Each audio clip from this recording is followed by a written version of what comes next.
sexta tutoría de COELE, corresponde al 22 de octubre de 2018. Entramos en la segunda parte del curso. Ya os dije al principio que los temas no correspondían a un quinto del curso, sino que el tema 2 era más amplio, el tema 5 más corto, de tal manera que la mitad está aquí al final del tema 2. Por eso hemos hecho la PEC, por eso hemos aprendido ya a escribir en el foro, hemos aprendido a utilizar la cuenta de correo electrónico de la UNED para comunicarnos con el equipo docente. Hemos adquirido una serie de habilidades que nos van a permitir continuar en el curso y mejorar en el uso de la PEC, en la herramienta y en todo eso. Bien, lo que vamos a hacer hoy es empezar el tema 3, fonética y fonología de la lengua española, que tenéis que estudiar por el libro Introducción a la lengua española. Hay solo una persona en casa y aquí hay una docena de personas. Está pasando algo. Bien. Digo que el tema 3 lo vamos a empezar, pero antes de empezar el tema 3 vamos a hacer la corrección y el comentario de la PEC. Ya esta mañana una compañera en el foro pedía explicaciones sobre una pregunta al equipo docente. Bien, es tarea encomendada a los tutores la corrección de la PEC. No la calificación, que eso lo hace una máquina de manera automática y todos a estas alturas tenéis que tener vuestra nota. ¿Sí? Hay gente que a lo mejor es el primer día y no sabe de lo que estoy hablando. Yo lo veré mañana por la mañana. Tempranico, muy bien. Pero tienes que tener ya la nota. Los que lo tengáis ya, si mañana lo ves, si no tienes la nota, por favor, ponme un correo con tu nombre, apellidos y tal, para ver. Si tienes la nota, celébralo. Porque la mayoría habéis sacado notas muy altas, la mayoría habéis contestado las preguntas acertadamente, pero, decía yo en el foro, pues ya ha habido preguntas sobre, bueno, he contestado bien la pregunta, pero he dudado entre dos. Bien, os dije también al principio, las preguntas se hacen para dudar, son preguntas de universidad, de verdad que ponemos mucho esfuerzo para que las preguntas sean no difíciles, sino que os obliguen a revisar la documentación, a comprender los contenidos y a ejercitaros, ¿de acuerdo? Ese es el ejercicio que tenéis que mantener constantemente ahora, a partir de ahora, para prepararos para el examen dentro de 2 meses. Se han encendido las luces de Navidad en París y en Barcelona. Pues ya hay que ir pensando en los exámenes. 6 de enero, 7 de enero volvemos de vacaciones y 25 de enero empiezan los exámenes. Y ahí en enero tendremos también la segunda PEC. Ahora lo veréis todo muy fácil porque, claro, ya sabéis lo que es cuestionario, ya sabéis lo que es quiz, ya sabéis lo que es un intento, ya sabéis, ¿de acuerdo? Entonces, nosotros también procuraremos no cometer ese pequeño error, pero antes de dar por cerrada esta etapa de iniciación, que va a incluir las elecciones a rector, vamos a corregir entonces la PEC, porque decía que es tarea encomendada a los tutores y yo soy vuestro tutor, aunque luego la tutoría quede grabada para todos, porque también soy del equipo docente, otros tutores corregirán por su lado las PEC, en el sentido de explicar los errores. Yo he aprovechado esta mañana para las preguntas de la PEC para convertirlas en tweets. De tal manera que veis la relación entre los tweets y la manera que tenemos de preguntar. Y una alumna, supongo, no lo sé, porque en Twitter, claro, es público, yo pensaba que estaba formulada pensando en las diferencias sociales. La pregunta es, ¿en una situación comunicativa de cercanía personal se nivelan o se reducen las diferencias socioculturales? Cercanía, coloquial, oral, se nivelan o se reducen las diferencias socioculturales. Esto es verdadero. Y ella pensaba en diferencias sociales. Bien, las diferencias socioculturales son diferencias sociales y culturales, también podrían ser económicas.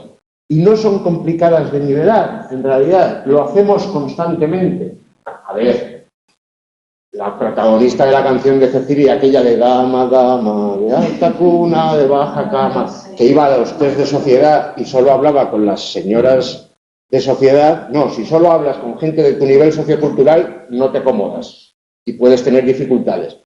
Pero el vulgo común, que hablamos español vulgar, pues no, nos movemos en distintos ambientes socioculturales. Yo no hablo igual aquí en clase que cuando estoy en la calle o cuando estoy en el bar con los amigos o cuando estoy en mi provincia natal, donde me adapto, nivelo, eso, digamos, cuando he puesto el ejemplo de mi provincia natal, eso sería más cultural, ¿no? Pero si yo en Madrid digo comprado, a lo mejor en Santander digo comprado, para identificarme en la comunidad. Y eso me identifica con un determinado nivel sociocultural, ¿de acuerdo? Me nivelo. Eso lo hago, ¿dónde? En los contactos de proximidad. Y me acordaba yo de una película que pusieron en la 2 hace poco, Sol de verano, algo así, he puesto el enlace, con guión de Elvira Lindo, y precisamente a Elvira Lindo le gusta mucho hacer ese tipo de cosas, poner a personajes de nivel sociocultural alto en situaciones de proximidad con personajes de nivel sociocultural bajo, y así el guión se enriquece porque hay muchos equívocos que son consecuencia de la dificultad que hay para nivelar, pero que algo sea difícil no quiere decir que no se haga. Entonces la afirmación es verdadera. Esto es importante, lo veremos después y lo hemos visto también en el foro, porque no hay que ir más allá de lo que se pregunta, porque ir más allá de lo que se pregunta puede generar confusión. Y yo mencionaba en el foro la navaja de Occam. Entre dos explicaciones igualmente válidas, la más sencilla es la más verdadera, siempre. Entonces, cuidado con ir más allá. La compañera en Twitter comenta porque uno va más allá y la motivación, pero ya estamos empezando a preparar el examen. El examen es difícil, como la nivelación, pero mi objetivo es que vosotros saquéis la máxima calificación y lo podáis celebrar con vuestra familia y amigos y tengáis una gran alegría cuando veáis la nota. Y para eso tengo que deciros que ante la pregunta del examen tenéis que actuar con mentalidad de Occam, científica, ¿de acuerdo? ¿Qué se me pregunta? ¿Cómo se ejemplifica? ¿Qué es exactamente? ¿De qué va esto? ¿Esto de qué va? ¿De laísmo? ¿De gramática? ¿Del léxico? Y luego los ejemplos, cuidado, porque es que yo me puedo imaginar una situación comunicativa y entonces ya hago Don Quijote y lo que es un molino lo convierto en un gigante. Y claro, puede que mi razonamiento sea justo, pero tengo que saber a partir de dónde mi creatividad me está jugando malas pasadas. Por ejemplo, cuando veo una frase escrita y pienso en una situación oral de proximidad y la interpreto, entonces el nivel de corrección es diferente, la adecuación es diferente. Cuidado a los contextos que no están y que nos imaginamos, ¿de acuerdo? Porque en esta frase falta esta parte. Claro, es que sí, con esta parte se ve claramente que es incorrecta. Sí, pero es que esa parte que falta no está. Cuidado con pensar que falta algo. Un tono, un enfado, la hostilidad. Nuestro compañero de bueno. En la medicina galénica se daba mucha importancia a los efluvios y a las miasmas. Yo me he tirado las últimas 3 semanas hablando de las miasmas, porque las miasmas, porque los miasmas, porque las miasmas, porque las miasmas. Bueno, la pregunta estaba ahí. Sí, pero yo esta no la contesté porque la medicina galénica me sonaba Mario.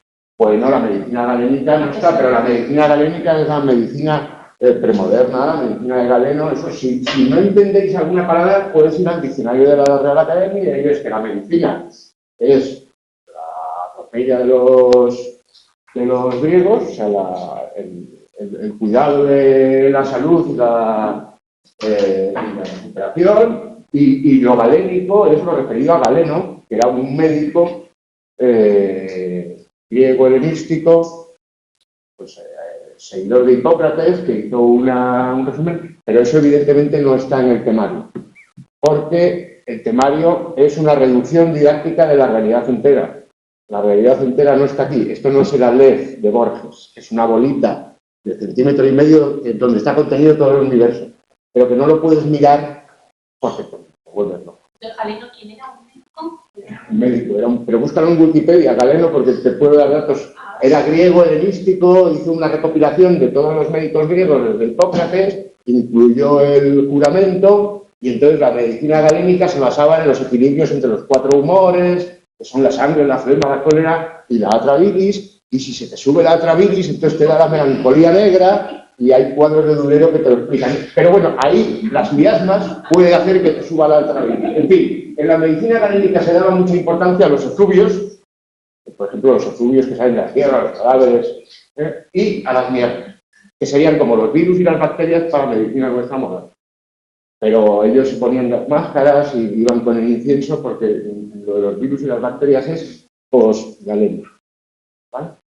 Y luego está Besario y tal, pero esto no es historia de la medicina, quiero decir, por eso no está en el contenido. Que a mí esta pregunta me quiere la duda de si galénico lo hago con su no, Galeno sí, Galeno es el nombre propio, claro, pero esto es un adjetivo derivado, la medicina de Galeno, igual que el Uruguay se escribe con mayúscula, pero uruguayo no. Uruguayo es un adjetivo, en ese caso gentilicio, que deriva del Uruguay. De la misma manera, Cervantes es mayúscula, ¿de acuerdo? Porque es un apellido, es un lugar en el sur de Lugo también, pero cervantino, que sería el adjetivo del perteneciente a Cervantes, no. O Cervantés, que sería el natural del pueblo de Cervantes, no. ¿De acuerdo? Yo me apellido Carriazo, Carriazo se escribe con mayúscula, pero Carriazada, que son el tipo de bromas que hago, no se escribiría con mayúscula. Los derivados son nombres sustantivos o adjetivos comunes, no propios. Y la mayúscula es privativa de los propios. Bien. De todas maneras, fijaos, la pregunta de la compañera es muy, muy inteligente. Ella dudaba, lo reproduzco porque en casa a lo mejor no se ha oído, que el error pudiera estar en la mayúscula de aquí. Sí, pero vamos, dudaste. Fijaos que este es en principio, el uso de mayúsculas, la puntuación y la acentuación es el tema 4. Esta P es del tema 2.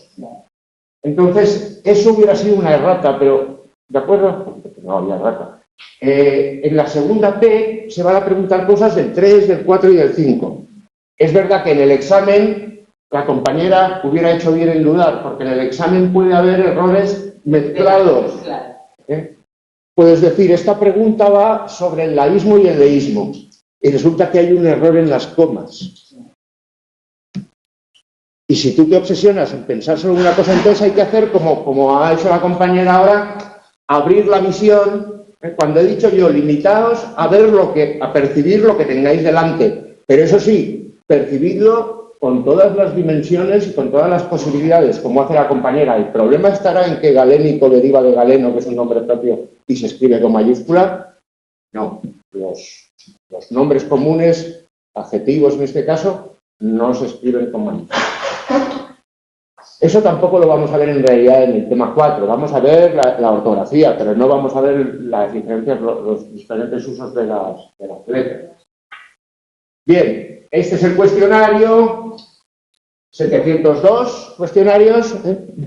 ¿Veis? Porque antes cuando lo corregíamos a mano, esto eran semanas y semanas, la gente se ponía nerviosa. 702, de un total de 1037 intentos, 732 personas, 1037 intentos. Ahora entendéis cómo los intentos son más, porque ha habido personas que han hecho 1, personas que han hecho 2, personas que han hecho 3, no corregidos 0, por eso te decía, vas a tener nota mañana por la mañana, y incompletos 43. Personas que han dejado intentos sin entregar, ¿vale? No, intentos sin entregar, 43. No sabemos si alguna de estas personas no ha entregado nada. En ese caso no tendría nota. ¿De acuerdo? Realmente solo he entregado una vez. Pues eres uno de 702, uno de 1037. Pero si has entregado no aparece como incompleto. Incompleto es el que se empezó y no se terminó, ¿vale? Que no se corrige. ese no tiene nota. Y nosotros vamos a tomar la nota del último, como estaba anunciado. Está repetida. Vamos entonces a ver la PEC tal como la ve el profesor. El profesor la ve con la respuesta. Es que el profesor pone la respuesta, la del profesor. Elija la opción correcta. Alguien en el foro decía, es que claro, utilizar verdadero, falso, utilizar correcto, incorrecto. Sí, desde un punto de vista lógico, filosófico, existencial, a lo mejor no son las palabras más adecuadas, sin embargo son las más extendidas en la construcción del test. Entonces, se habla de correcto e incorrecto, pero hay que tener en cuenta la adecuación, hay que tener en cuenta la norma, hay que tener en cuenta la gramática, la ortografía, o sea, hay que saber lo que es la corrección, ¿de acuerdo? Y cuando algo se dice que es verdadero, puede haber varias opciones que pueden ser verdaderas en contextos diferentes. Y puede haber vida fuera de este planeta, ¿de acuerdo? Sí. Pero se trata de ver la navaja de Occam, cuál es la explicación más sencilla, cuál es más verdadera. Ah, no, pero una cosa es o verdad o mentira. Bueno, sí, si eres zoroástrico, sí. O si eres de las religiones estas del Oriente. Pero normalmente, si eres una persona moderna de principios del siglo XXI, sabes que la verdad está en la lógica, pero en la lengua está la verdad, la mentira, la opinión, el deseo, la expresión. En fin, en la lengua hay muchas más cosas aparte de la verdad que la lengua comparte con la lógica. Entonces es un verdadero de acuerdo acumulativo. Correcto, las lenguas romances derivan del latín culto, las lenguas romances derivan del latín vulgar. Incorrecto, porque si no A, B. El prerromance perdura hasta la desmembración del Imperio Romano en el siglo V. El prerromance empieza a partir de... Cuidado porque hasta en muchas variedades del español significa a partir de... Pero bueno, en fin, esperemos no haber tenido compañeros mexicanos que se... Pero lo que hay que ver es lo que pone en el manual. El manual dice a partir de... Entonces, la aparición del romance primitivo data del siglo IX. Sí, las glosas son aproximadamente finales del X, ¿no? de principios del X, finales del IX. El latín dejó de usarse en la época visigoda. No, San Isidoro de Sevilla escribió las etimologías en la época. San Leandro escribió sus poesías, incluso después de la invasión musulmana se siguió escribiendo latín hasta el Renacimiento y la misa fue en latín. O sea, el latín no dejó de usarse. Otra cosa es que las lenguas romances evolucionasen en lo oral, en lo coloquial, pero el latín siguió utilizándose tanto en lo escrito como en lo oral, pues en la liturgia, en las universidades. Ahora la opción incorrecta. Es importante, no siempre se pregunta por la correcta, hay veces que se pregunta por la incorrecta. ¡Ay, es que hay que estar atento! Bueno, pues hay que estar atento. Ya lo sabemos, pues vamos a empezar a estar atentos y cuando lleguemos al examen nos saldrá natural. El francés es una lengua que deriva del latín. Es correcto. No hay que marcarla porque buscamos la incorrecta. El navarro-aragonés es un dialecto del latín. Efectivamente, como el asturo-leonés. El vasco no es una lengua derivada del latín. No pertenece a la familia de las lenguas romances o latinas, por lo tanto no deriva del latín. Hay muchas palabras en vasco que vienen del latín, claro, como hay palabras en castellano que vienen del vasco, pero eso es familiaridad o semejanza por vecindad, no porque una derive de la otra. Porque pac se diga vaquea en euskera, que viene de paque, pues no es que derive del latín y el euskera, porque el sistema de preposiciones, las conjunciones, toda la estructura gramatical es totalmente diferente y además no tiene otros parientes, no se reconocen parientes, no forma una familia, como si el francés, porque el francés, el español, el portugués son lenguas diferentes, pero comparten muchas preposiciones, comparten una conjunción verbal con muchas personas, con muchos tiempos. Hay algunas que tienen más tiempos, que tienen más personas, que usan distintas formas de tratamiento, por supuesto, son lenguas diferentes, pero en la estructura, ¿de acuerdo? El inglés, el alemán, todas las lenguas germánicas comparten determinadas estructuras que no tienen las románicas, para los de inglés. Aunque de todas las lenguas germánicas, el inglés es la que más palabras tienen en conjunto, compartidas con el latín. Porque en Inglaterra se habló francés durante muchos siglos, y por qué se ha utilizado el latín en las universidades inglesas y en la Iglesia durante muchos siglos, y hay mucha influencia más que en el alemán, en el danés o en el islandés, que es el más peculiar, ¿no? Y el español es lengua oficial en Filipinas. No, desde la Constitución de 1900 fue cooficial con el tagalo y el inglés, pero desde 1941, como consecuencia del endurecimiento de la política norteamericana tras el bombardeo de Pearl Harbor, pensaban que iban a por Hawái y a por las Filipinas. El segundo es, hubo un cambio constitucional y la única lengua oficial es el inglés y el tagalo. El español dejó de ser lengua oficial. En esa época es que estaba Franco iba a merendar con Hitler, se veía con Mussolini. Entonces, claro, lo del español ahí, en el momento ese de antes de entrar a Estados Unidos en la Segunda Guerra Mundial, pues hubo una especie, se llenó Madrid de espías norteamericanos. Bien, este 007 estaba en Lisboa, en quien se inspira. Señal de enunciado correcto. Ahora buscamos lo correcto. La cancillera alemana ha declarado que no se presentará a las próximas elecciones. Esa está mal. Eso es incorrecto. Porque no admite canciller. No, No admite canciller. porque con el significado de primer ministro en Alemania, cancillera, no. No es canciller. Canciller. La canciller. El femenino de el canciller es la canciller. Si lo buscas en el diccionario pone M. y F. Sí. Eso quiere decir que la palabra no varía y que es el artículo el encargado de mostrar el género. Perdón, ¿qué pone? Bien. M. masculino y F. femenino. Eso es lo que encuentras en el diccionario si buscas canciller. No es como otros casos como fiscal, fiscala, juez, jueza, donde lo que encuentras cuando buscas en el diccionario es juez, za, fiscal, a. Aquí no encuentras canciller, a, sino canciller, M. y F.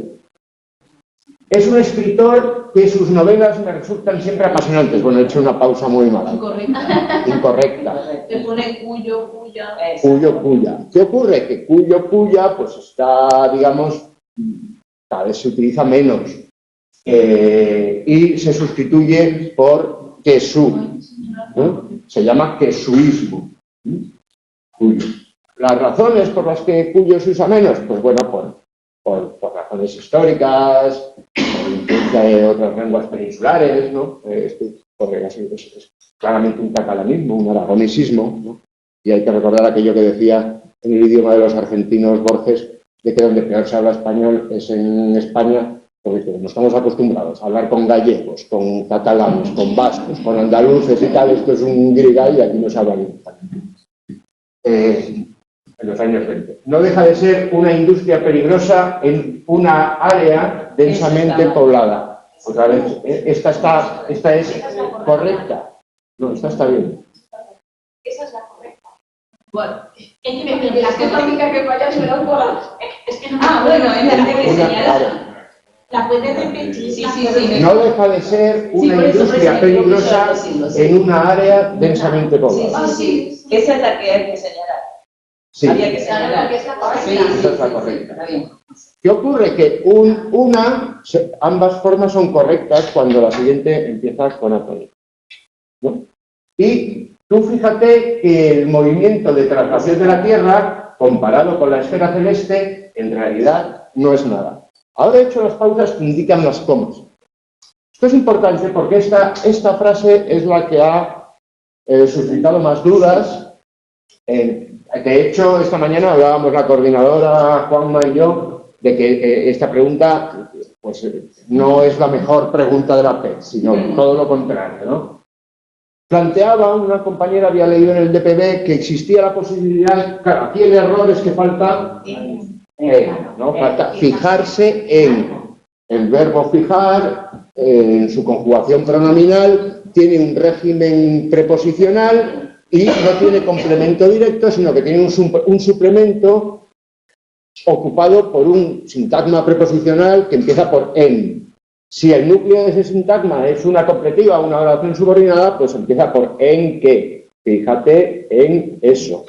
Fíjate en aquello. Fíjate en que debes hacerlo bien. Fíjate en hacerlo bien. En todas esas estructuras, ese en tiene que estar presente. Aquí está eliminado. Es un caso de queísmo. Para no obsesionarse con el de queísmo.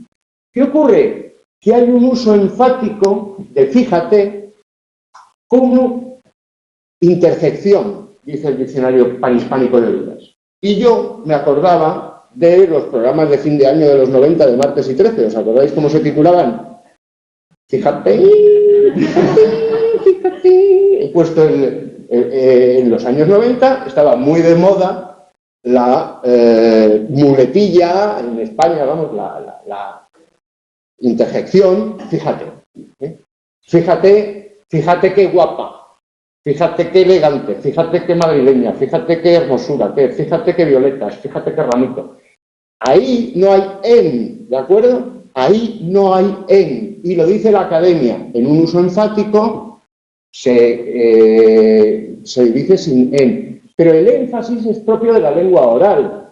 Y las interjecciones son propias de la lengua coloquial. De hecho, cuando las escribimos, y Martes y 13, su programa se titulaba Fíjate con signos de admiración. Pero en este caso no podría ser eso de todas maneras, porque fíjate qué movimiento de traslación, ¿no?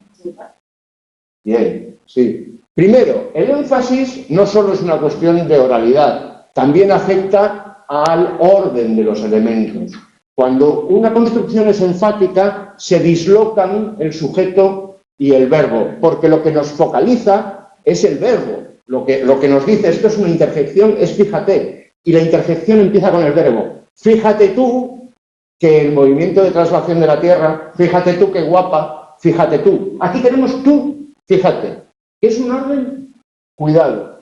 El orden cuidado en español es sujeto, verbo. Si el verbo es transitivo, complemento directo. Si hay un complemento indirecto, si el verbo es intransitivo, va después del verbo, si no, va después del complemento directo, y después van los circunstanciales, con mucha libertad, porque el español, a diferencia del francés o del italiano, puede poner primero el lugar, después el tiempo, después el modo, o puede poner primero el modo. Pero esa es la construcción lógica, la académica, la cuidada, la que tenemos que utilizar nosotros cuando redactamos un documento para el público. Pero en el énfasis, si nosotros queremos poner el énfasis en el lugar, entonces dislocamos y ponemos el lugar lo primero, y eso se llama focalizar. En el cole, me dijeron que no sé qué quieren. ¿Vale? O en el caso de fíjate, si fíjate es el focalizador, entonces fíjate toma el primer lugar, fíjate tú qué cara. Fíjate tú, ahora vamos a intentar usar esa construcción con ese tono enfático para leer esto, ¿de acuerdo? No voy a leer las comas porque en énfasis no hay comas. Fíjate tú que el movimiento de traslación de la Tierra comparado con la exploración externa no es nada. Hay que ser del tubo de Zaragoza para poder leer eso con énfasis. Tiene un inciso entre comas, que eso es lo más antioral que hay, eso es lo más lengua escrita que hay. De hecho, cuando lo leemos tenemos que hacer pausas. Ya. Tú fíjate que el movimiento de traslación de la Tierra, comparado con la esfera celeste, en realidad no es nada. ¿Vale? Resultaría, se puede decir, bien, esto es un uso enfático y por eso no lo he puesto. Bueno, se puede dudar, pero es que el diccionario panhispánico de dudas le dedica 5 líneas al uso enfático y 8 líneas al uso académico declarativo. Y claramente es este, con sus incisos, con sus pausas tipo verso, con su orden lógico de los elementos. Esto es una frase declarativa. ¿Qué ocurre? Que cuando se utiliza con énfasis y como interjección es siempre imperativo, y aquí también es imperativo, y eso ha hecho dudar a los compañeros. Porque el imperativo, el modo de enunciación imperativo, el modo verbal en terminología tradicional imperativo, que presenta muchísimos problemas, porque es muy oral, es cierto, es muy coloquial, no es el único caso de interjección que es un imperativo. Vaya, ala, el famoso ala Madrid, se escribe con H, ala, porque es un verbo, alar, que significa tirar, tira Madrid, tira, es lo que estás diciendo, no ala Madrid, eso es una interjección, ese es un uso enfático, porque uno cuando está, yo no he estado nunca en el Bernabéu, pero vamos, supongo que la gente le pondrá mucho énfasis a las cosas, ¿no? Pues eso, venga, vale, vale, es el imperativo de valer, estate bien, vale, vale, vale, esos son usos enfáticos, ¿de acuerdo? Aquí hay un imperativo, pero es un imperativo declarativo claramente y lo podemos sustituir por observa. Observa que el movimiento de la Tierra. Fíjate qué guapa, observa qué guapa no tiene el mismo valor interjectivo. ¿Veis? Esto es declarativo. Y vamos, está bien claro.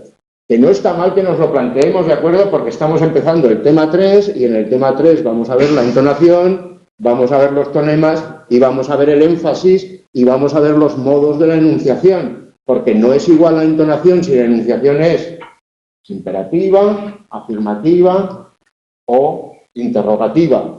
Y luego en el tema 4 vamos a ver que hay signos específicos de puntuación para indicar el énfasis imperativo o para indicar la modalidad interrogativa. Y los modos de los verbos, es cierto que los subjuntivos, los imperativos, tienen mucho que ver con las modalidades de la enunciación. Y por eso decimos, creo que es verdad, no creo que sea verdad. Porque si niegas una frase de percepción, entonces automáticamente utilizas el subjuntivo. Eso, la gente que habla lenguas germánicas y aprende español, tarda muchísimos años en darse cuenta de que ahí se está jugando con la enunciación y con el lo creo, no lo creo, lo sé, no lo sé. Lo sé, pero no quiero que tú sepas que yo lo sé. Yo quiero que tú sepas que lo pienso, pero pienso lo contrario. En fin, eso que dicen los extranjeros, qué difícil es hablar español. Pues, una pregunta. Sí. ¿Y el tú es imprescindible? No. La frase podría haber sido, fíjate que el movimiento... Claro, porque a ver, como Argentina, primero que diría fíjate. Fíjate, vos, sí. pero al margen de eso, no decimos vos fíjate. No. Entonces decía, el español de España requiere ese tú, me sonaba horrible. No, ninguna variedad del español, como por ejemplo a diferencia de las lenguas germánicas, la conjugación del verbo tiene muchas personas y mucha diferencia personal. Eso hace que en español, donde se conservan las formas latinas casi enteras, no es necesario poner el pronombre. Algunas veces sí, pero... Claro, en esto particularmente no. No. Por ejemplo, entre investigo o investigó, nosotros sabemos por la pronunciación que investigo es yo y que investigó es él o ella. Claro. Si queremos distinguir si es él o ella, entonces ponemos él o ella, pero que si queremos distinguir si es Pedro o Juan, ponemos Pedro o Juan. Pero si es un él indeterminado, decimos investigó. ¿Qué ocurre, por ejemplo, en francés? Que por la evolución fonética, las formas verbales han quedado, muchas son muy iguales. Entonces, en francés sí que es obligatorio poner el pronombre, porque con el verbo solo no puede salir. Entonces, los gramáticos dirían que este es un tú supletivo o innecesario. En la versión voceante sería fíjate, no fíjate. Claro, tampoco tendríamos que poner vos, porque de la misma manera que distinguimos investigo e investigo, distinguimos fíjate y fíjate. No es que no lo tendríamos que poner, sino que no lo ponemos. Ni que yo sea un gallego. ¿En qué enunciado no hay ninguna impropiedad léxica? En el 4 estamos preguntando por impropiedad léxica, ¿de acuerdo? Ya es otra parte, ya son otros materiales, ya es otra actualización normativa. El equipo infligió a su rival una absoluta derrota. Las normas, los reglamentos se infringen, las derrotas, los castigos se infligen. Hay, por lo tanto, una impropiedad. El duelo psicológico entre los protagonistas se revela con B, lo más interesante del filme. Con V. Revelar con B tiene que ver con rebelde, revelar con V. La Bienal de Arte Contemporáneo se celebra 2 veces al año. No. Si algo se celebra 2 veces al año es bianual. Los solsticios y los equinoccios son fenómenos bianuales. Hay 2 solsticios, el alegre y el del mes que viene, y 2 equinoccios. Donde los hay, que ahora están en Argentina están en primavera y están en calor. Bien, entonces no es las bienales son acontecimientos, o los bienales son acontecimientos que ocurren cada 2 años. Año sí, año no. De pronto se escucharon voces que venían de la habitación de arriba. Sí. Escuchar significa, originalmente, prestar atención a lo que se oye. Entonces, bien, se pueden escuchar voces, también se pueden oír voces ahí, ¿no? Actualmente, la Academia considera que escuchar y oír son totalmente sinónimos, aunque históricamente, si leéis preceptos, si leéis a Lázaro Carreter, pues todavía a finales del siglo XX se insistía en mantener la diferencia entre prestar atención, y así se hablaba de radioescuchas y no de radioyentes, o no prestar atención, ¿vale? Hay que poner la verdadera. La que no tiene ninguna impropiedad léxica, sí. En esta pestaña no hay verdaderas significaciones. 5. Señale el enunciado admitido en la norma culta. Por lo tanto, ¿te refieres a correcto? No, me refiero a lo que pone aquí, admitido en la lengua culta. Admitido en la lengua culta quiere decir que está recomendado, que tiene un uso muy extendido en la norma culta, que está reconocido, que está investigado y que se toma con naturalidad. No se trata de ser drama. La mayoría de clientes contacta con nosotros a través de nuestra página web. No, los clientes. La mayoría de los clientes contacta con nosotros a través de nuestra página web.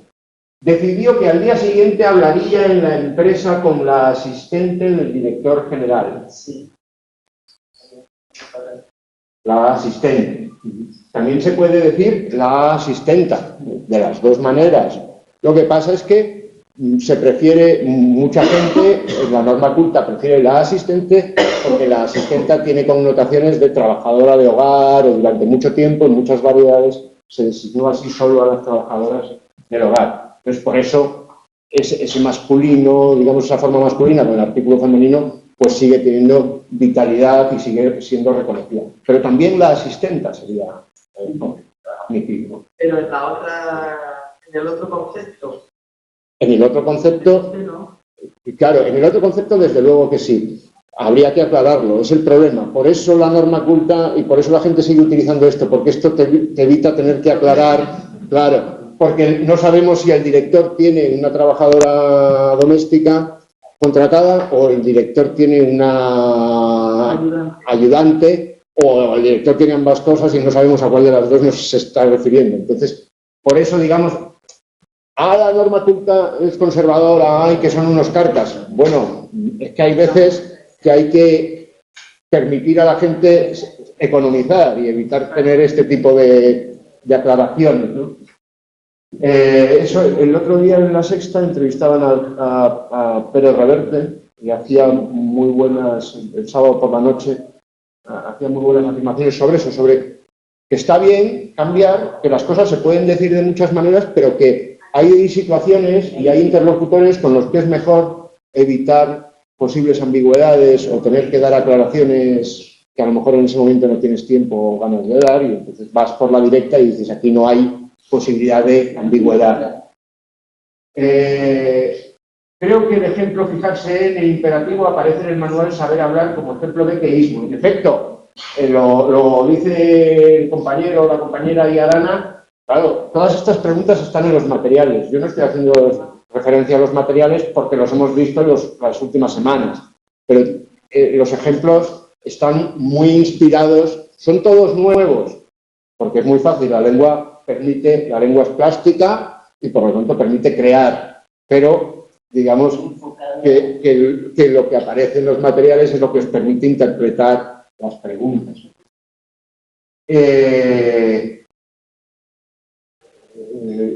Realizar actividad física, ejercicio, deporte, está más que justificado, no solo a nivel de salud, sino también como actividad recreativa. A nivel de salud, Mejor en cuanto a la salud, por lo que respecta a la salud, porque no es una cuestión de niveles. Sería hinchazón expresiva, ¿no? Sí. Sí, eso iba a preguntar. Sí, hinchazón expresiva. También se llama sesquiteralismo la tendencia a utilizar más palabras de las necesarias para algo, ¿no? Se justifica por la salud. En cuanto a la salud es una palabra menos, pero bueno, en fin. En este caso lo importante es que no es una cuestión de niveles, no es que... Y mi secretario les firmará, perdón, mi secretario les llamará para indicarles cuándo tendrá lugar la audiencia. Los llamará. Es un caso de leísmo.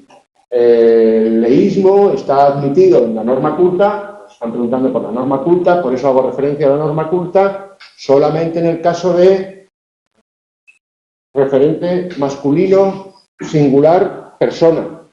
Yo me lío también, es lo que pone en la frase que Sí, un poquito. Mi secretario les llamará. Bien, dice la compañera que sería, y otra me pedía que lo repita. Les llamará. Eso es complemento directo, ¿de acuerdo? Leísmo es utilizar le cuando correspondería etimológicamente y según la norma tradicional utilizar otro, lo, la, que sea. Laísmo, utilizar la indebidamente, y loísmo, que es muy raro, no se suele escuchar mucho, utilizarlo. Todo existe, hay distintas variedades. ¿Cuál está admitida en la lengua culta? Para el masculino, referente masculino de cosa, lo. Referente masculino de persona, singular, le. Referente sea cual sea, plural, los. Esa diferencia entre persona, cosa, no se da en el plural, en la norma culta. En la lavapiés sí, ¿vale? Pero en la norma culta no. Entonces, dejé el coche en la cochera, recógele tú. Ese es un caso de leísmo. ¿Por qué? Porque el coche es una cosa, ahí no está admitido utilizar, pero dejé al niño en el parque, recógele tú, sí, porque el niño... Claro, también, eso también es correcto. Pero eso no es leísmo, recógelo no es leísmo, recógelo es el uso más general en España, en el español de España. También en España es muy común, lo que pasa es que en España hay grandes ciudades como Madrid, o como Valladolid, o como Santander, o como... que son leístas, aunque luego en Sevilla no, en Málaga no, en Granada no, en Zaragoza no. Entonces, cuando dice recoge al niño está mal dicho. No. Pero está mejor dicho recoge. Me hacéis sufrir. Está admitido en la norma culta, recógele al niño. Bueno, al niño recógele tú. Eso está admitido en la norma culta. También está admitido en la norma culta, evidentemente, el uso mayoritario de todo el mundo cuando habla de español, que es al niño recógelo tú. ¿Qué es mejor? ¿Qué es peor? ¿Qué nos asegura más el cielo y el paraíso? Eso no te lo puedo decir. ¿Bien? Ambas están admitidas en la norma culta. Cuando uses la norma culta podrás utilizar una u otra. No te recomiendo que utilices una u otra indiferentemente, porque puedes despistar al oyente, pero siendo coherente con tu uso, estarás utilizando la norma culta. Si estás utilizando la norma culta en un contexto que no requiere la norma culta, si algún día vienes a mi barrio, a San Fermín, en Usera, y nos damos un paseo y tal, te enseño yo sitios donde es mejor que no utilices la norma culta, que digas a los niños les recoges tú. Pero son sitios en los que tú verás, por el ruido, por el aspecto, por el olor, por cómo va vestida la gente, que la norma culta no... ¿Vale? ¿Qué es mejor? Lo mejor es lo que te permita a ti conseguir los objetivos comunicativos que te plantees. Es cierto que el uso de los pronombres lo tenemos muy automatizado, ¿de acuerdo? Entonces, uno no va cambiando con los pronombres átonos. A la compañera le sale lo y a ti te sale le. Bueno, pues por eso mismo ambas están admitidas en la norma culta, para que no os tengáis que preocupar de eso. De lo que os tenéis que preocupar es de que les no, sobre todo los que hablamos una variedad castellana central, los de Santander, los de Valladolid, los de Burgos, los de Madrid, los de Toledo. Tenemos que saber que en la norma culta ese les nos lo pueden corregir, pero que nos lo pueden corregir cuando perciban que estamos utilizando la norma culta, no nos lo pueden corregir así en usera cualquiera. Y nadie nos puede decir que eso es malo, o que estamos haciendo las cosas mal, porque entonces nos está haciendo bullying, nos está haciendo tortura psicológica. No, eso no, ¿de acuerdo? Pero si trabajamos como correctores en una editorial, por ejemplo, y tenemos que corregir un texto y aparece este les, lo tendríamos que corregir. Y se cobra por palabra, y eso se cobra, pero eso no se va haciendo por la calle, y eso no significa que el escritor sea malo. A lo mejor es malo, pero no por eso, será malo por eso y por muchísimas cosas.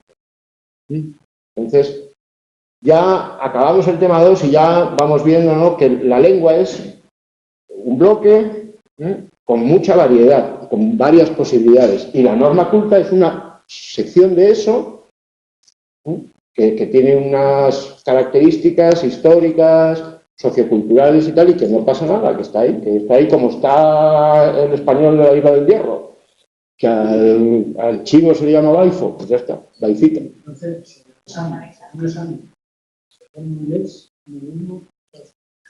en COL1 no es posible porque es tipo test y no lo podéis hacer, pero en COL2 tenéis que redactar un texto y eso estaría más claro. Porque ahí sí que se os pedirá que redactéis el texto. O de otra, claro, sí. Bueno, lo que pasa es que en un pues sí, de acuerdo. Un profesor de literatura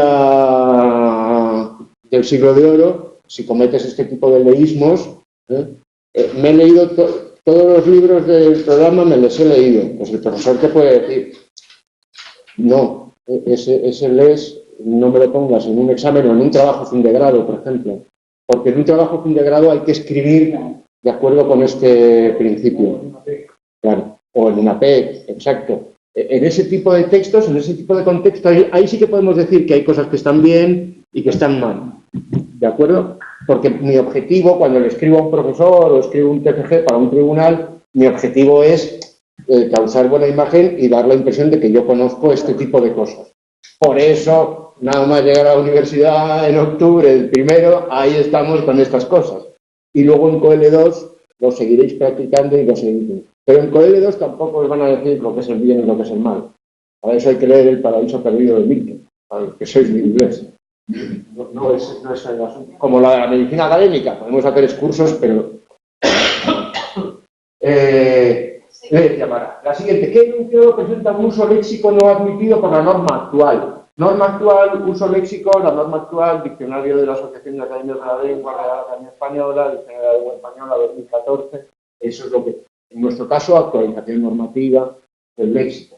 La gente comenzó a desternillarse de risa, pero a mí no me hizo ninguna gracia. Desternillarse es un derivado de ternilla, ¿no?, por el movimiento de descoyunte que produce la risa. La propuesta se confunde con derivados de tornillo, que no es lo mismo. La propuesta es susceptible de mejora con solo realizar algunos ajustes. Es susceptible significa que permite, que puede. Aunque todo el mundo lo pedía, el presidente del club no cesó al entrenador. Cesar es transitivo, el entrenador es cesado, es el complemento directo, y aquí vemos el director del club es la persona que tiene la potestad de cesar, ¿vale? En cuanto cese la climatología adversa, se iniciarán las obras para reparar los daños en la zona afectada. Está el uso de climatología por condiciones meteorológicas adversas, ¿vale? El mal tiempo. Lo que decía yo antes es esquipedalismo, utilizar una palabra larga porque la gente que habla bien o la gente que habla mejor utiliza palabras más largas. Eso es mentira. La gente que habla mejor utiliza las palabras más precisas en tamaño y en contenido. Todas las sociedades entienden del mismo modo las convenciones de la cortesía verbal, ya que es un mecanismo presente en todas las culturas. Falso. Todas las culturas tienen formas de cortesía, pero no son iguales entre las distintas culturas, son diferentes. En una situación comunicativa de cercanía personal se nivelan o se reducen las diferencias socioculturales, ya lo hemos comentado. A pesar de ser dos modos de comunicación diferentes, habla bien quien se expresa de forma lo más parecida posible a cuando escribe. Falso. Falso. La lengua escrita es una cosa y la lengua hablada. Y la lengua española tiene modalidad escrita y modalidad hablada. La lengua mora, pues solamente que se habla en el Perú, solamente tiene escritura. Perdón, solamente tiene lengua oral, aunque se ha empezado a escribir en los años 60. ¿De acuerdo? Pero son dos cosas diferentes. Hay lenguas históricas que tienen las dos, tienen normas diferentes, son códigos diferentes, percepción diferente, lo vemos por los ojos o lo vemos por el tacto, si lo vemos en braille, mientras que lo otro lo percibimos acústicamente. ¿Vale? Y eso implica varias características, las vimos, la inmediatez, la improvisación, la organización, la posibilidad de pensar, etc. Las formas enfáticas, los deícticos, los dativos con valor expresivo y los diminutivos son rasgos característicos de la lengua oral, no obstante, deben evitarse por ser incorrectos desde el punto de vista gramatical. Los diminutivos son propios de la lengua oral, las formas enfáticas, fíjate, es propio de la lengua oral. Los deícticos, esto, aquello, eso. Tú no puedes escribir y decir una notita en la nevera. Acuérdate de traerme esto. Pues el que ve la nota en la nevera se puede enfadar, si no tenéis mucha confianza. Los deícticos por escrito, no, porque precisamente van acompañados de gestos, van acompañados de miradas, que son lo que les dota de significado, cosa que en la escritura no existe.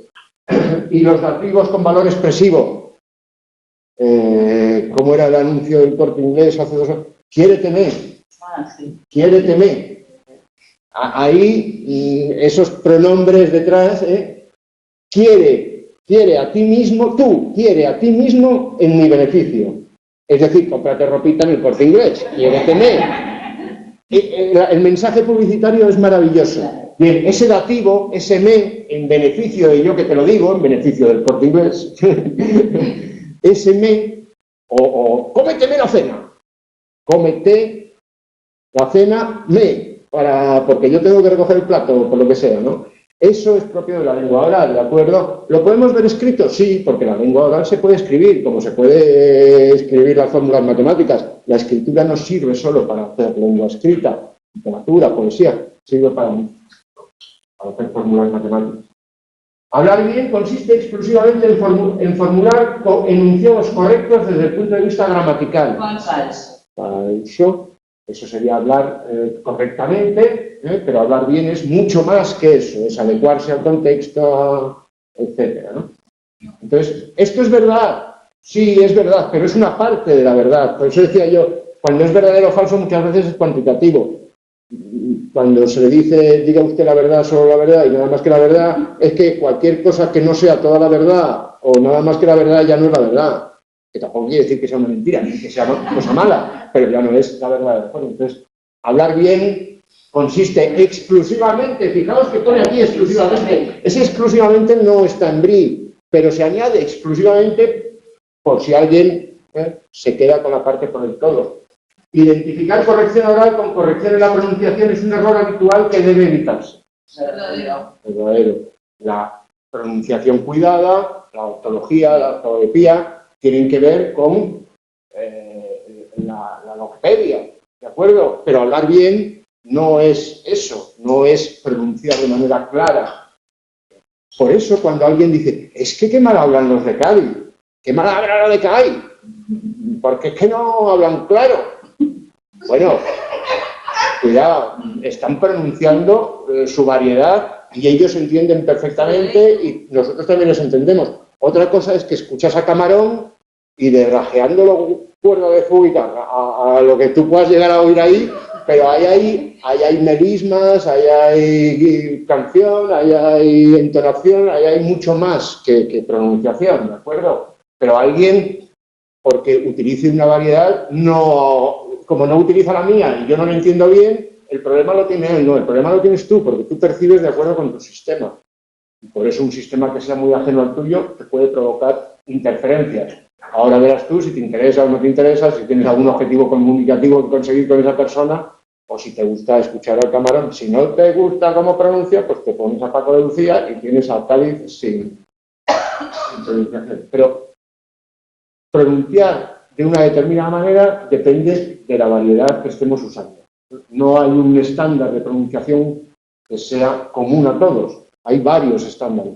No es igual la pronunciación culta de México que la de Buenos Aires, que la de Madrid, que la de Sevilla, ¿vale? O la de Costa Rica. En Costa Rica teníamos que pronunciar la R así. Es una cosa muy... el uso de gestos como apoyo comunicativo al discurso es uno de los rasgos que caracterizan a la oralidad frente a la escritura. Efectivamente, los gestos en la escritura no funcionan. La adecuación consiste en expresarse siempre en un registro formal. Falso. La adecuación a contextos formales consiste en elegir el registro formal. Eso hubiera sido verdadero, pero aquí se dice consiste sin hacer ninguna referencia al contexto. No. En la medicina galénica, las mismas. La maratón fue muy emocionante y Juan, que es supersticioso, entró en la meta en 13ª posición. Incorrecto. 13ª se puede escribir en 2 palabras, pero tienen que ir concordando en el mismo género. 13ª edición, 13ª posición, pero 13º puesto o 13º almirante al cargo. Lo podemos escribir también en una única palabra, y en ese caso décimo es invariable. Y podríamos decir eso, la 13ª posición en una única palabra. En realidad, esta corrección e incorrección solo se notaría en lengua escrita, porque en lengua hablada no tiene. Sí, en lengua hablada tú puedes decir la 13ª posición o la 13ª posición. Claro, no sé si ambas son correctas. Claro. Se supone que cuando lo veremos con 13º o 13ª tienen 2 acentos, son 2 palabras tónicas, mientras que 13ª tiene un único acento.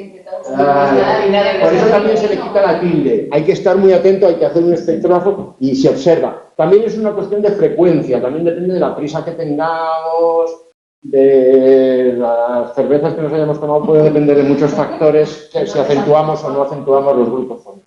Pero eso lo veremos ya en el tema 3. Es cierto que esta pregunta tiene contenidos del tema 3 en cuanto al acento y contenidos del tema 4 en cuanto a escribir junto, escribir separado, con acento, sin acento. Si son 2 palabras, acentúan las 2. 13ª. Si es una única palabra, solamente se acentúa al final. Por ejemplo, 13º no llevaría acento, 13ª. Al juntarse, el primer elemento pierde, igual que cuando se pronuncian los nombres compuestos. Por ejemplo, si yo pronuncio José Ramón, yo me llamo José Ramón, José pierde el acento. Eso es. Aquí el error es que debería ser 13ª, por eso es incorrecta, porque está escrito separado y tienen que concordar en el género o en el número, que pasen los 13º. También el número tendría que concordar, ¿no? O que pasen los 13º. Fijaos, décimo se convierte como en un prefijo, de la misma manera que José. Entonces se notaría. La lengua hablada en el plural. Claro, por eso esa era la pregunta que hacías tú. Sí se nota en la lengua oral. Hay que estar muy atento. Veremos que ahora ya con la fonética hay que estar salud. Hay que estar muy contento. Parece que anochece. Debe ser ya muy tarde, calculo que serán las 7 al menos. Correcto, porque debe más infinitivo se puede utilizar tanto para obligación como para conjetura. En este caso es conjetura. Se recomendaba tradicionalmente deber de aquí, pero en las últimas normas se ha admitido. No al revés, deber de para obligación no está admitido. En la actualidad vertemos todo tipo de plásticos al mar con el consiguiente riesgo para el ecosistema marino. Vertimos. Eso es. Aquí pone vertimos, tendría que poner vertemos. De verter, no de vertir. ¿De acuerdo? Verter. Hoy he puesto un Twitter, un chiste del comercio de Perú. ¿Cuál es el colmo de la muerte de una ballena? Morir porque va llena de plásticos. Cuando por fin consiguieron acceder a la vivienda, se corroboraron las peores sospechas. Incorrecto. Se corroboran hechos, se corroboran documentos, las sospechas se confirman, por ejemplo. Tras la cumplimentación del formulario deben firmarlo y pasarlo. El formulario es una cosa, pasarlo es por el registro. Correcto. Deben firmarlo, es obligativo, y pasarlo, no hay ningún problema. Pude observarlos durante toda la ceremonia porque se sentaron en el banco inmediatamente delante mío. Pude observarlos, pues serían personas, pero... Pero... Incorrecto porque es delante de mí. Delante de mí. Delante es un adverbio y los adverbios no llevan posesivos. Aparte, delante mío. Podría ser delante mía, sería igualmente incorrecto. Delante de mí. ¿Vale? Y la Junta Directiva, en su sesión de ayer, dimitió por sorpresa al consejero delegado. Incorrecto. Antes veíamos que en este caso sería cesar. Dimitir es intransitivo, por lo tanto no admite un complemento directo el consejero delegado. Él puede dimitir, pero no le pueden dimitir. O no lo pueden dimitir, ambas en la norma culta. Bien, y con esto ya vamos a la fonética y la fonología, y aquí digamos que empieza la parte ya del curso universitario. Hasta ahora ha sido mira una plataforma, hay el foro, hay que se graban las clases, hay por favor, hay que no veo el cuestionario, hay que tengo muchos problemas, hay que me da pereza, que no tengo tiempo. Bien, ahora ya empezamos a hacer una descripción sistemática de la lengua española. Hasta ahora hemos dicho, ¿qué es la lengua española? La lengua española es un conjunto de variedades que tienen una historia, que derivan del latín, que hay otras lenguas alrededor que se parecen, hay otras lenguas españolas que no son el español, hay países donde se habla español en América, en África, en Oceanía. Se habla también mucho español en países que no tienen por lengua oficial y también hemos visto que el español se habla de maneras muy diferentes y que cada hablante, no solamente por su circunstancia, por ser del siglo XVI, Cervantes hablaba así, pero también por ser de Alcalá, también por haber sido recopilador y recaudador de impuestos, en fin. Las circunstancias explican cómo hablamos cada uno de nosotros, pero además explican que hablamos diferente en diferentes circunstancias, hablamos diferente cuando hablamos de distintos temas, cuando utilizamos distintos canales, cuando nos dirigimos a distintos auditorios o interlocutores, según la proximidad, utilizamos distintas formas de cortesía, distintas formas de referirnos a terceros, ¿de acuerdo? Hay mucha variedad y sobre todo hay dos modalidades básicas o dos sistemas lingüísticos básicos que identificamos como lengua española. La lengua escrita, donde encontramos aquello que es común a todos los hablantes cultos, que son aquellos que saben escribir, que es la ortografía. Eso es común a todos.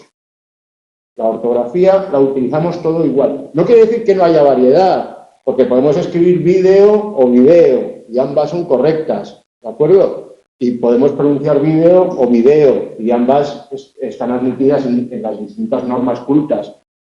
No es que una sea mejor o peor. Podemos utilizarlas indistintamente, pero seamos coherentes. El hecho de que la lengua permita variar, hay veces que necesitaremos variar. Cuando redactamos algo, no utilizamos siempre el verbo hacer, porque hacer se puede hacer el amor, se puede hacer pis, bueno, también, pero las películas se ruedan, las PECs se finalizan. Hay otros verbos que tienen significados más específicos y entonces tratamos de utilizar el léxico con propiedad. Bien, la propiedad, la corrección, la norma culta, la ortografía pertenecen a la lengua escrita, pero también hay luego la lengua verdadera. 1916. Ferdinand de Saussure se muere. sus alumnos apenados deciden publicar los apuntes que han tomado de su curso de Lingüística General con el título Curso de Lingüística General. Y dice don Fernando, en Ginebra, que la lengua no es la escritura, que hay lenguas que no tienen escritura y por lo tanto las lenguas no pueden ser escritura, porque hay lenguas que no tienen escritura, que las lenguas son algo que está en el aire, algo que vibra en el aire, algo que percibimos a través de los oídos y que nosotros sabemos si esa lengua es francés, provenzal o italiano, porque las percepciones son diferentes. Y que lo que el lingüista tiene que estudiar es eso, lo que de la lengua hay en la naturaleza, en las ondas del sonido. Eso es lo que tiene que estudiar. Y además tiene que estudiar también el papel del emisor, o sea, cómo eso se produce. Y el problema del origen del lenguaje no será el origen de la escritura, que es lo que estudiaban hasta entonces los filólogos de la escuela alemana y demás. El origen del lenguaje tendrá que ver con el desarrollo de las capacidades bucales, con el desarrollo del cerebro, con la bajada de la glotis, con una serie de cambios evolutivos que ha sufrido la especie, pues cuando empieza a caminar erguida o cuando empieza a comer proteínas cocinadas. Bueno, posiblemente primero eran podridas y luego ya cocinadas. El único antropoide carroñero, ¿no? Y caníbal. Bien, pues ese descubrimiento, o le diréis, pues menuda tontada, ¿no? Bueno, pues, en el contexto de 1916 eso era un gran descubrimiento porque eso permite identificar, por ejemplo, los dialectos. ¿El franco-provenzal es francés o es provenzal? Mientras que en la escritura no, en la escritura está claro lo que es provenzal. No. Bien, eso da lugar a los estudios fonéticos.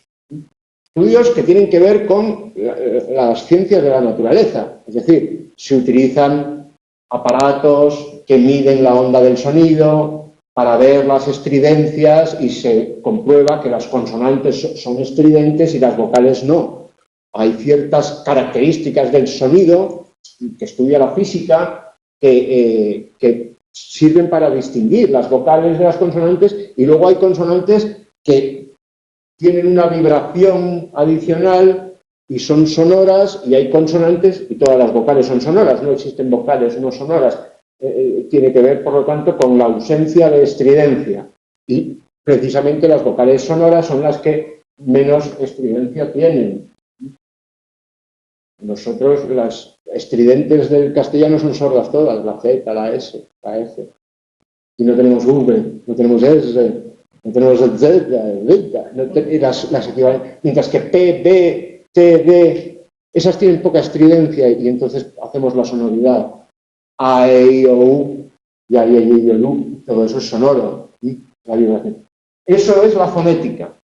La fonética acústica es la que estudia la percepción, la onda del sonido, fundamentalmente física. La articulatoria es fundamentalmente fisiológica y es la que se utiliza para enseñar a hablar a los adultos. A los niños no hay que enseñarles fonética articulatoria para que adquieran la lengua. Los niños no estudian la lengua, no aprenden la lengua, sino que la adquieren. ¿Por qué? Porque en su desarrollo, igual que se desarrolla la especie, el individuo, en su ontogénesis, el individuo va bajando la glotis, el niño aprende a tragar y imita los gestos. Entonces, por imitación del gesto, con la adición del sonido, así aprende el niño. Entonces, ¿qué dice primero el niño? El niño dice mamá, donde la consonante es más gestual, se ve desde fuera. Mamá se ve desde fuera. Pero es más difícil que el niño aprenda a utilizar la R y a 4, porque es más difícil de percibir acústica visualmente cómo se pronuncia la R, porque es una consonante interna. Por eso primero mamá y papá. Las labiales, primero las consonantes labiales, es lo que ve el niño, es lo que imita. Eso es adquisición. La fonética También, Nuria Polo sabe mucho de eso. Pero es que hay que ir más allá porque Saussure distingue entre una lengua, tiene dos planos: el plano del habla, que es aquello que escuchamos, que es aquello que percibimos y que es aquello que emitimos. Pero luego está también el plano de la lengua, que es un plano abstracto. Frente al sonido no articulado y frente a la doble articulación del lenguaje, por un lado la articulación del sonido, por otro lado la articulación de los morfemas para crear derivados flexivos de las palabras y para unir unas palabras, para que si décimo va con tercera, tiene que ser décima tercera. Eso, ¿no? Eso es la segunda articulación, décimo-décima. Pues esa articulación corresponde a unas reglas que todos compartimos de manera inconsciente, que es lo que nos permite identificar las distintas consonantes, consecuencia de la primera articulación, o las distintas formas de las palabras, consecuencia de la segunda articulación. Además, nos permite agrupar las palabras. Ese plano abstracto es lo que estudia la fonología. ¿Qué ocurre con el plano abstracto? Que los hablantes son inconscientes. El niño, cuando adquiere, nosotros sabemos por qué adquiere la M y la P de las primeras consonantes, porque hemos hecho la reflexión. Pero el niño no viene con las instrucciones. Y posiblemente alguno de nosotros o alguno de vosotros hasta hoy no había caído el por qué eran esas las primeras consonantes que aprendía el niño. Es decir, erais inconscientes hasta ahora. Yo tengo la ingratísima labor de haceros caer de la inconsciencia. Ya sabéis que la filosofía produce melancolía y os estoy condenando a, según la medicina académica, una subida de la alta visión. Y Arana pregunta aquí, la asistente, corrijo, ¿solo se admite la norma culta? No. Deber más infinitivo designa tanto obligación como posibilidad. Designa tanto, simultáneamente no. Según el contexto será uno u otro y si no hay posibilidad de ambiguación puede en la norma culta designar ambas nociones. Bien, decía entonces que no somos conscientes de esa parte sistemática o estructurada, pero esa parte, porque es abstracta, pero esa parte sí que se puede investigar lingüísticamente. Porque las realizaciones que todos hacemos de las consonantes comparten unas características acústicas, son más o menos estridentes, la Z es estridente, la S es estridente y son sordas, y esas nos permiten clasificar todas las realizaciones próximas a un prototipo en una entidad que corresponde con ese prototipo, y ese prototipo es abstracto. Y ese prototipo es significativo por oposición a otros prototipos. Entonces nosotros somos capaces de distinguir pero y perro, porque en un caso tenemos una vibrante múltiple, en perro, en canis familiaris, mientras que pero, la conjunción, tenemos una vibrante simple. Nosotros podemos oponer. Esa misma oposición no la podemos hacer en inicio de palabra. En inicio de palabra, en español, todas son, da igual decir Ramón que decir Roma. En italiano sí, por eso los españoles cuando hablamos italiano nos cuesta mucho decir aroma, tenemos que pensarlo, aroma, y parece que estamos diciendo aroma. ¿Dónde va? Y aroma, sí, ahí sí no sabe, porque hay una A donde nos apoyamos, ¿no? Pues tampoco ocurre esa oposición si va precedida de N, Enrique, o de L, alrededor. Pero es que incluso si va precedida de S, ni siquiera la realizamos vibrante, sino reglada, y decimos Israel, y es diferente. Pero en Costa Rica la hacen también así siempre. Igual que nosotros decimos Israel, ellos dicen Costa Rica. Y yo me llamo José Ramón, en Costa Rica. Y en Costa Rica esa es la pronunciación normal, culta, estándar de la R. Pero sí que distinguen, claro, ellos no tienen vibración. ¿Cómo lo hacen? Por la longitud. Y ellos distinguen entre perro y pero. La hace más larga.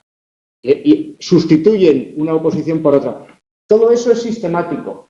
Todo eso lo hacen todos los hablantes costarricenses.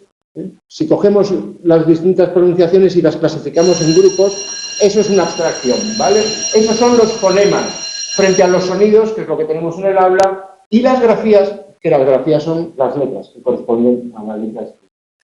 Hay una clasificación articulatoria de los sonidos del español. Lo que clasificamos son los sonidos del español, que corresponden con los fonemas. Digamos que el sistema fonológico es casi común a todos los hablantes, aunque hay pequeñas diferencias. Hay algunas oposiciones que en unas variedades se mantienen y en otras no. Los yeístas frente a los que distinguen la L y la Y, ¿no? O el seseo o el ceceo frente a la distinción entre S y Z. ¿De acuerdo? Hay distintos sistemas fonológicos, distintas oposiciones. ¿Qué ocurre? Que en los dialectos donde no hay esas oposiciones, palabras que no son, en principio, homónimas, se convierten en homónimas. Acordaos de rayar y rayar y rayar, ¿no? Y luego, eso tiene que ver con los sonidos, los fonemas, y luego vamos a hablar de cómo se articulan esos sonidos. ¿De acuerdo? La primera articulación. Con los sonidos se forman sílabas. Esas sílabas forman palabras. Las palabras se pueden distinguir en español por la posición del acento, al contrario de lo que ocurre, por ejemplo, en francés, donde el acento es fijo y va siempre en la última sílaba de la palabra, siempre. O lo que ocurre en inglés, que según la variedad se puede decir Birmingham, y no hay ninguna diferencia. En español sí, en español esa movilidad del acento conlleva diferencias entre cántara, cantara y cantará. O investigo e investigó. Diferencias que no solamente tienen que ver con la pronunciación, sino que tienen consecuencias en el significado. Investigo, primera persona, yo. Investigó, es un pasado y la tercera persona, él, ella. ¿De acuerdo? O cántara, cantara, cantará, pues ahí tenemos dos verbos, un sustantivo. El agua lo echamos en una cántara. Ojalá cantara yo mejor y no me tendría que dedicar a la clase. O mañana cantará el gallo al amanecer. Y la entonación, que es lo que nos permite distinguir las modalidades de la enunciación. Un mismo enunciado puede ser afirmativo, puede ser interrogativo, puede ser imperativo.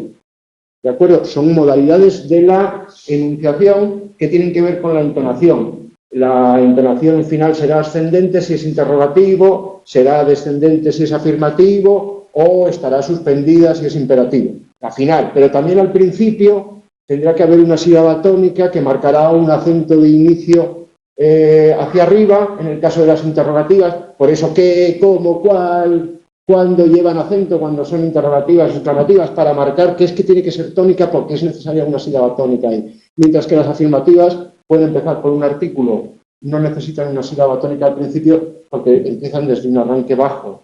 Eso es la entonación. Eso nos permite distinguir unas frases de otras.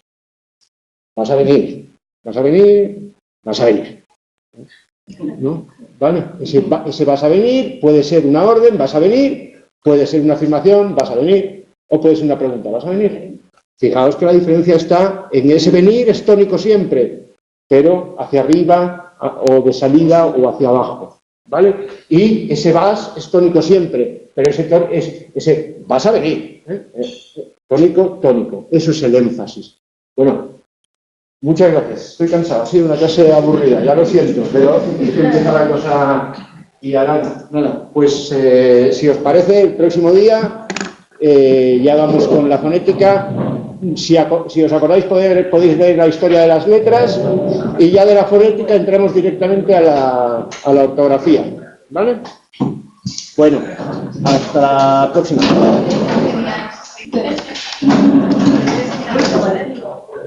La semana